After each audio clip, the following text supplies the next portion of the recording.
Meus amados irmãos e irmãs, bem-vindo a mais um programa Opção para a Vida, nessa sexta-feira abençoada, início do final de semana, dia 24 de janeiro de 2025. No programa de hoje, nós vamos ouvir a conclusão da mensagem proferida pelo nosso querido pastor João Bosco de Moraes. E você sabia?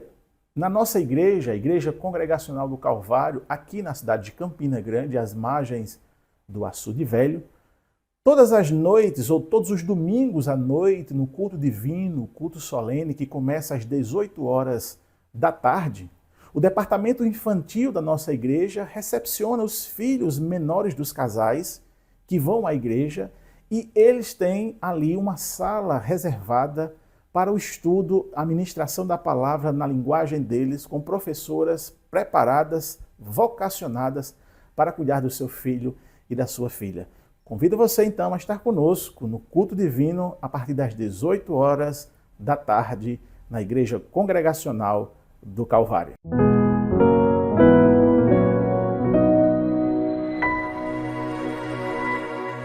Disputavam, pois, os judeus entre si, dizendo: como pode este dar-nos a comer a sua própria carne? Respondeu-lhe Jesus: em verdade vos digo que, se não comerdes a carne do Filho do Homem e não beberdes o seu sangue, não tendes vida em vós mesmos. Quem comer a minha carne e beber o meu sangue tem a vida eterna, e eu o ressuscitarei no último dia. Pois a minha carne é a verdadeira comida, e o meu sangue é a verdadeira bebida. Quem comer a minha carne e beber o meu sangue, permanece em mim e eu nele. Assim como o Pai que vive me enviou, e igualmente eu vivo pelo Pai, também quem de mim se alimenta por mim viverá. Este é o pão que desceu do céu, em nada semelhante àquele que os vossos pais comeram e contudo morreram, lá no deserto quando eles estavam, o maná que caiu do céu. Quem comer este pão, referindo-se a ele, viverá eternamente. Estas coisas disse Jesus quando ensinava na sinagoga de Cafarnaum. O que é que eles interpretaram aqui? Eles interpretaram que Jesus estava usando uma linguagem de canibalismo, porque comer carne humana é canibalismo. Os selvagens fazem isso. E não precisa ser índio selvagem lá, da mata selvagem, não. Eu já tive a oportunidade, vocês devem estar lembrados, aqui no Brasil mesmo, teve gente que matou, assassinou alguém e fez da sua carne churrasco para vender, espetinho. Isso é canibalismo. Eu vi essa reportagem já faz alguns anos atrás, mas teve quem fizesse isso. Parece que foi até o marido que foi assassinado e a esposa fez dele espetinho para vender, churrasco. Então eles entenderam que Jesus estava usando uma linguagem canibalista, mas não era. Jesus estava falando corpo e a sua carne, o seu corpo e o sangue, que mais tarde seria representado por isso aqui. O vinho simbolizando a cor do sangue. Jesus estava usando uma metáfora também quando usou os elementos da ceia, vinho e pão. Agora, meus irmãos, preste atenção, que isso deixou-os chocados. Eles ficaram com uma certa imagem muito negativa a respeito da linguagem, do discurso, da pregação, do sermão que Jesus pregara. E por isso muitos dos seus discípulos, tendo ouvido tais palavras, disseram: duro este discurso, quem o pode ouvir? E Jesus então disse: isso também vos escandaliza? Vocês estão escandalizados? Porque os judeus, muitos deles tinham se retirado. Quando Jesus afirmou: eu sou o pão da vida, ele estava falando que ele é o verdadeiro e genuíno alimento, pão que alimenta o nosso corpo, que mata a nossa fome espiritual. Porque muitos de nós, antes de nos convertermos, estávamos alimentando os nossos corpos com aquilo que não é alimento nenhum. Isaías capítulo 55, versículos de 1 em diante, ele diz: quem crê em nossa pregação e a quem foi revelado o braço do Senhor. Então ele vem falando, e ele diz lá, capítulo 55, ele diz: por que gastais o vosso dinheiro naquilo que não é pão, e o vosso suor naquilo que não satisfaz? Cigarro não é pão, cachaça não é pão, uísque não é pão, prostituição não é pão. Não alimenta o coração, não alimenta a alma, não alimenta o espírito. E tem muita gente que está alimentando o seu corpo tentando alimentar o seu corpo com estas coisas. Então Jesus está falando para eles que ele era o pão que realmente descedentava a fome espiritual, a fome do coração, da alma. Lembra-se quando Jesus estava lá no deserto, 40 dias e 40 noites em jejum e oração, e a maior fraqueza de Jesus, a maior necessidade de Jesus ali era a fome. Ele estava 40 dias sem comer e sem beber. E Satanás, sabendo que aquele era o ponto fraco de Jesus, chega para ele e diz: se tu és o Filho de Deus, transforma estas pedras em pães. E Jesus deu-lhe uma resposta profunda, com muita autoridade: nem só de pão viverá o homem, mas de toda palavra que sai da boca de Deus. Meus irmãos, Jesus estava ali mostrando a Satanás que ele não veio para matar a fome do corpo, do físico, embora que ele tenha feito isso, mas havia uma lição para que eles entendessem que assim como eles estavam alimentando os corpos com pão e peixe, Jesus era este pão que ia alimentar os seus corações.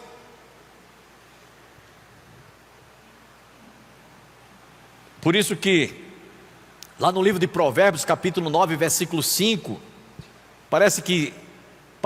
a Escritura já estava profeticamente falando. O sábio escritor Salomão disse: vinde, comei do meu pão e bebei do vinho que misturei, ou que vos darei. Então lá no Velho Testamento, Provérbios, capítulo 9, versículo 5, já havia uma citação, uma referência sobre Jesus, falando, o escritor sagrado falando de Jesus, que disse: vinde e comei do meu pão e bebei do vinho. Jesus então, meus irmãos, ao indagar para aqueles que estavam chocados por seu sermão, muitos dos seus discípulos, tendo ouvido tais palavras, disseram: duro é este discurso, quem o pode ouvir? Mas Jesus, sabendo por si mesmo que eles murmuravam a respeito das suas palavras, interpelou-os, dizendo: isto vos escandaliza? Vocês estão escandalizados com esta palavra que não soou bem aos ouvidos de vocês? Vocês acharam duro isso? Eu estava vendo essa expressão no grego, o verbo escadalizei, essa é a pronúncia, escadalizei, significa: vocês acham que isso vos faz tropeçar? Como os judeus rejeitaram Jesus, eles também estavam rejeitando por causa daquela palavra que ele tinha dito. Jesus foi rejeitado, a pedra que os construtores rejeitaram, essa veio a ser a principal pedra angular, a principal pedra de esquina. Eles então não estavam entendendo a linguagem espiritual, a metáfora que Jesus estava usando. Vocês se escandalizaram, vocês estão achando que isso é um tropeço para vocês? Quando que vocês deveriam estar com os corações abertos e perceptivos para entender o sentido espiritual da minha palavra, deste sermão, desta pregação? E ele fala no verso 62, vocês vão ver eu subir para o lugar onde eu estava. Ele estava falando da sua ascensão, falando que após a sua morte e ressurreição, ele iria ser assunto aos céus. Estava falando numa linguagem completamente figurativa, espiritualmente falando, e eles estavam querendo entender numa linguagem material. Sabe, irmãos, a gente às vezes quer que Deus fale somente a respeito das coisas materiais. É um indivíduo que está desempregado, é um casamento que está em ruptura, é um filho que está precisando de ser livre, liberto das drogas. É só por isso. Muito maior, meus irmãos, é a salvação e a libertação do pecador que está perdido eternamente. Essas necessidades, estas coisas que muitos estão buscando a Jesus, como aquela multidão ia buscar somente por causa do pão de graça lá, primeira multiplicação, a segunda vez também. Não é por isso que nós devemos buscar a Jesus. Por isso que muita gente acha duro certas pregações, certos discursos que falam sobre o pecado, que mostra aquilo que nós estamos fazendo de errado. Então, diante daquele discurso, levantou-se algumas pessoas com diferentes decisões. Aqueles que acharam o discurso, o sermão, abandonaram. Outros descreram. Outros se constituíram inimigos. Um outro se tornou traidor. E Jesus estava dizendo isso para eles: olha, diante de tudo que eu acabei de falar para vocês, alguns de vocês são descrentes, alguns de vocês são incrédulos, alguns de vocês se tornarão meus inimigos, e algum, no caso de Judas Iscariotes, vai haver até quem tem atitude de traição contra mim. Mas também ele diz no versículo 65, que alguns converter-se-iam, porque esses eram escolhidos do Pai. E aí eu quero entrar num assunto tão polêmico, que é a questão da predestinação. Mas não sou eu que estou dizendo isso, foi Jesus quem falou isso, no versículo 65, e prosseguiu: por causa disto é que vos tenho dito, ninguém poderá vir a mim, se pelo Pai não lhe for concedido. Sabe, irmãos, numa multidão de pessoas como nós temos aqui, uma boa audiência, eu não vou julgar, mas tem quem saia daqui crendo naquilo que eu estou falando, mas há quem saia daqui duvidando, há quem saia daqui dizendo: isso aí não me atingiu, isso aí não me atinge. Eu gostaria de ouvir uma pregação que trouxesse um certo conforto, que massageasse meu ego, mas estou ouvindo isso aí, isso não me atinge, isso não me interessa. A mesma situação daquela multidão que estava ali. Alguns estavam ouvindo Jesus, outros desprezaram, outros abandonaram-no, e houve até quem o traísse. No versículo 66, diz que diante disso, por causa disto, muitos deixaram a Jesus. No versículo 67, diz: então perguntou Jesus enfaticamente aos 12: porventura quereis também vós outros retirar-vos? Vocês também não querem ir embora?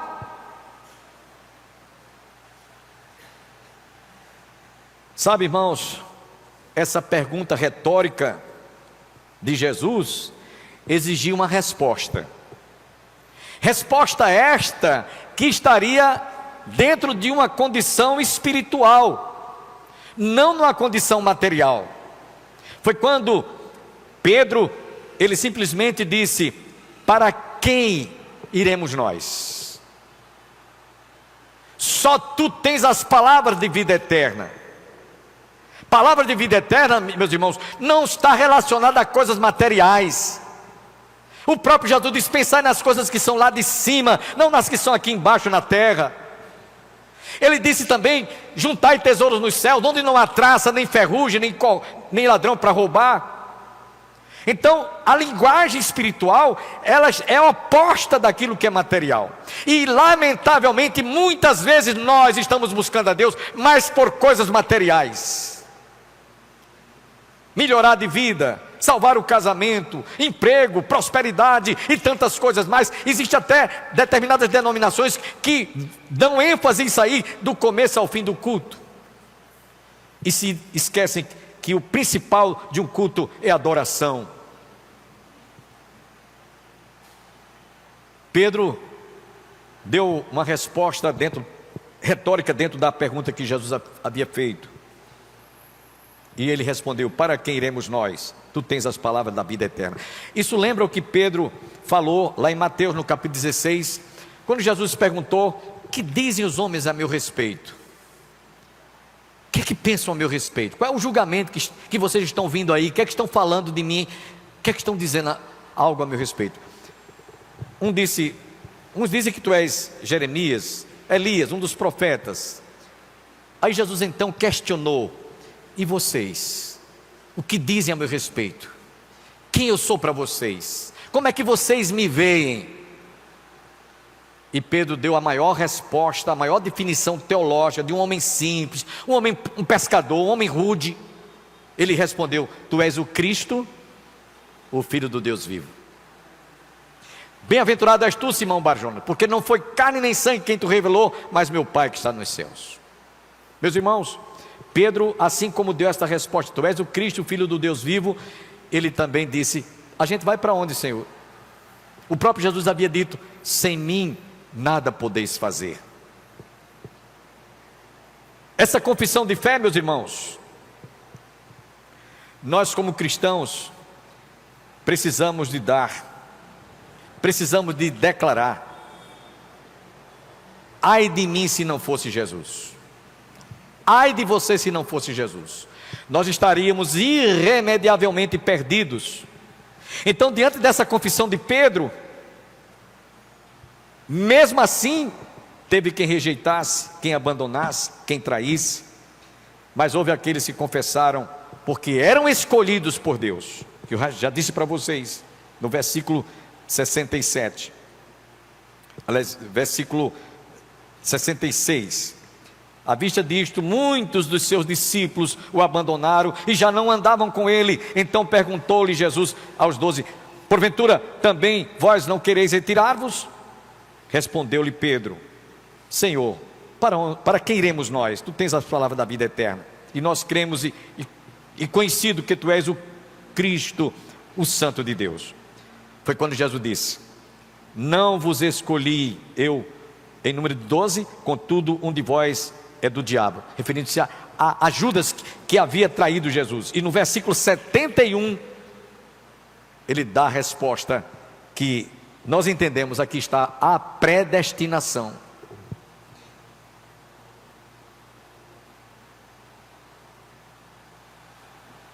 Ele dizendo que, replicou-lhe Jesus: não vos escolhi eu em número de 12, contudo um de vós é do diabo. Referia-se a Judas, filho de Simão Iscariotes, porque ele era quem estava para traí-lo, sendo um dos 12. Mas no versículo 65 fica claro que ele estava falando sobre a predestinação. Ninguém poderá vir a mim se pelo Pai não lhe for concedido. Lá no livro de Atos dos Apóstolos, no capítulo 1, versículos 15 até o versículo 25, nós encontramos a história da escolha de um substituto de Judas, Matias. Sabe, irmãos, esse homem foi escolhido para substituir Judas, mas esse homem só foi citado o seu nome na escolha, não foi citado mais em nenhuma outra parte das Escrituras. Mas nós vemos o apóstolo São Paulo sendo citado centenas e centenas e centenas de vezes. Tudo faz crer que Paulo foi quem substituiu Judas, que traiu Jesus, porque inclusive a própria Escritura nos diz, conforme vemos no capítulo 1 de Atos, que os apóstolos, quando foram escolher Matias para substituir Judas, disseram: ele estava entre nós, era contado como aquele que esteve conosco, mas não era dos nossos. O próprio Judas, ele fez parte do colégio apostólico, mas com aquela missão de levar Jesus a ser traído. E alguém diz assim: pastor, que explicação o senhor tem para dar? Então Deus tem uns para salvação e outros para perdição? Meus irmãos, eu penso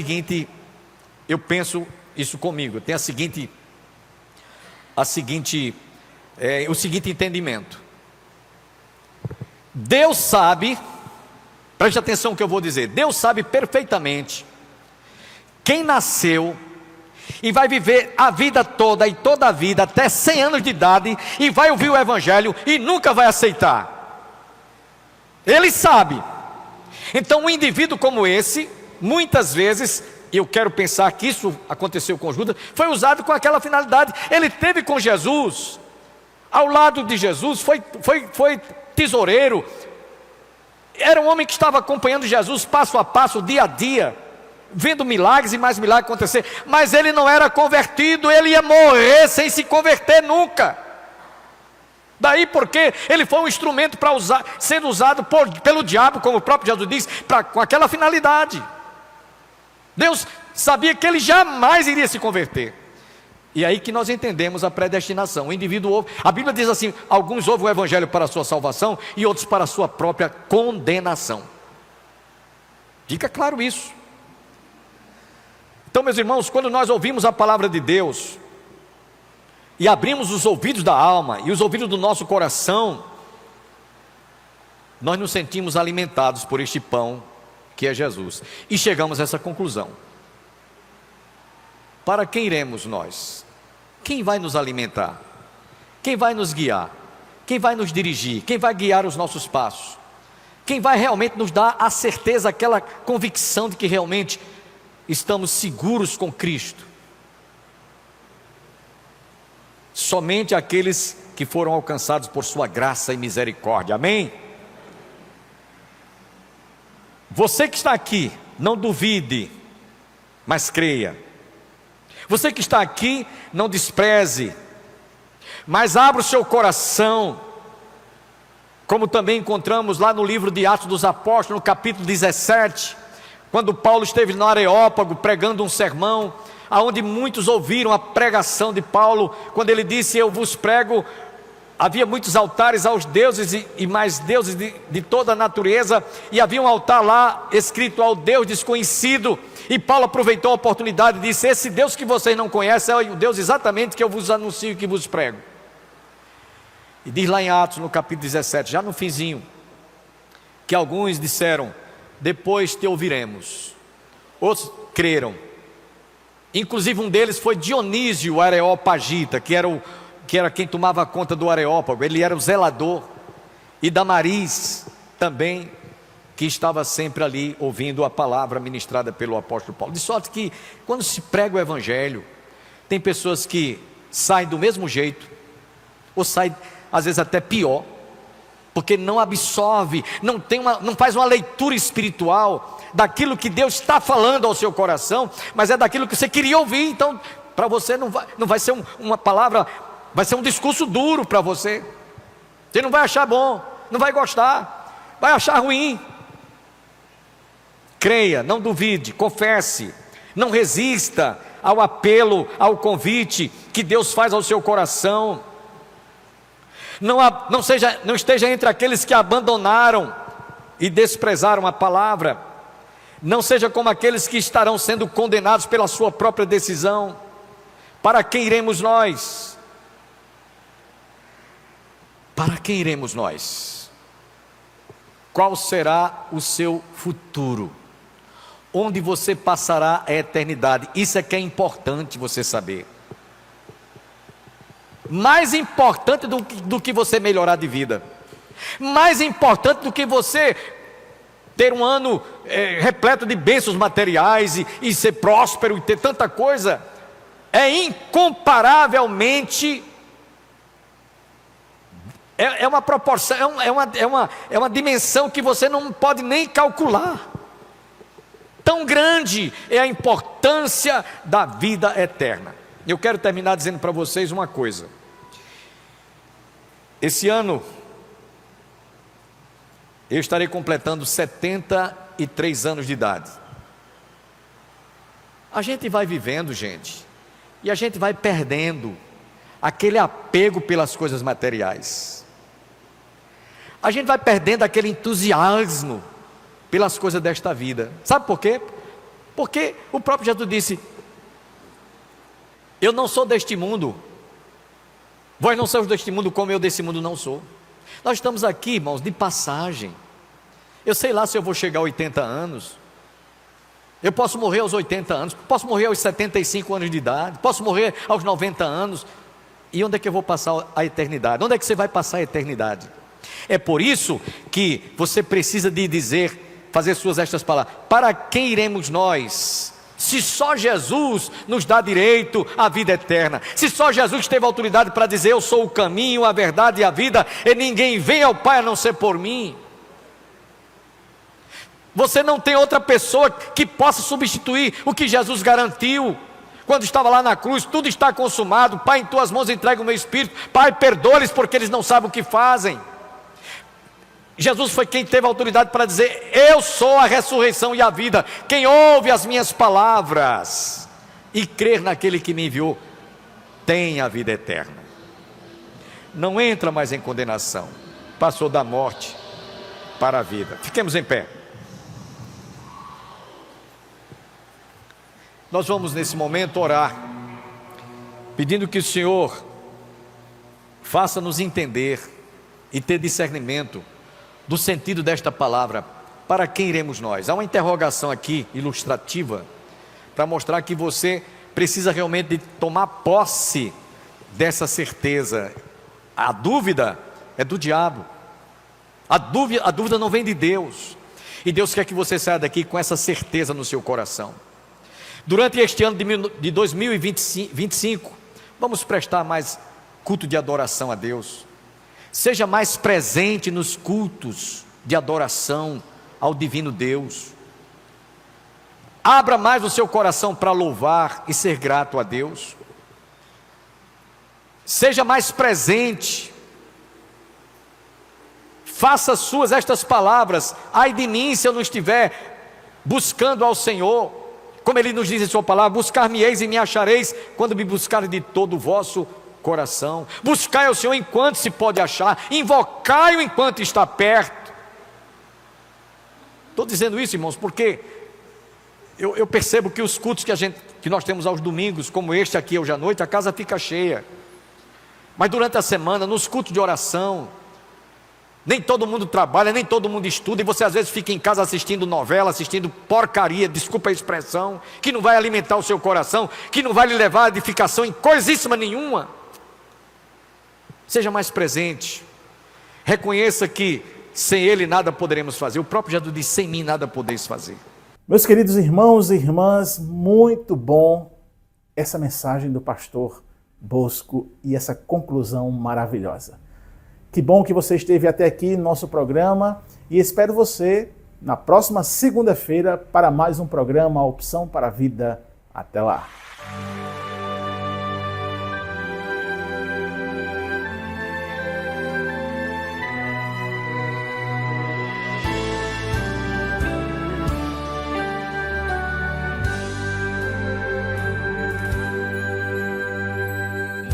Aflito e triste coração, Deus cuidará de ti. Forte opera a sua mão, que cuidará de ti.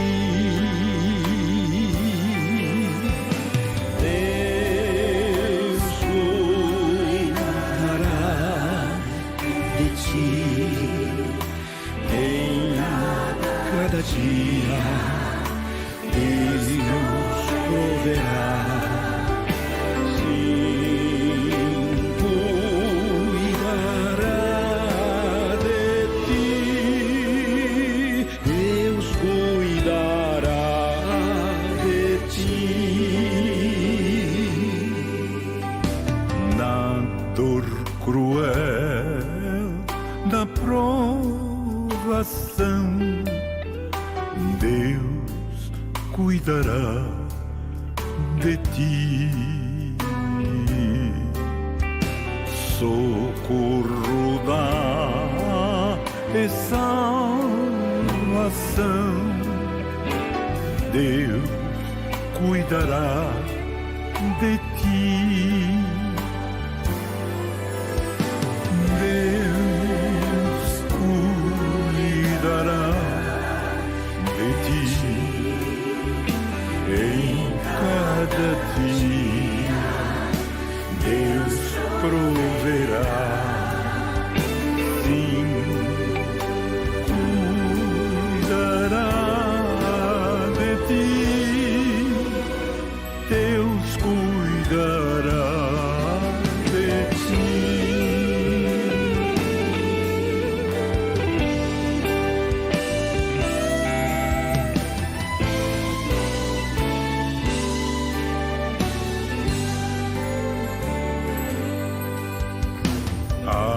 Tua fé Deus quer provar, mas cuidará de ti. O teu amor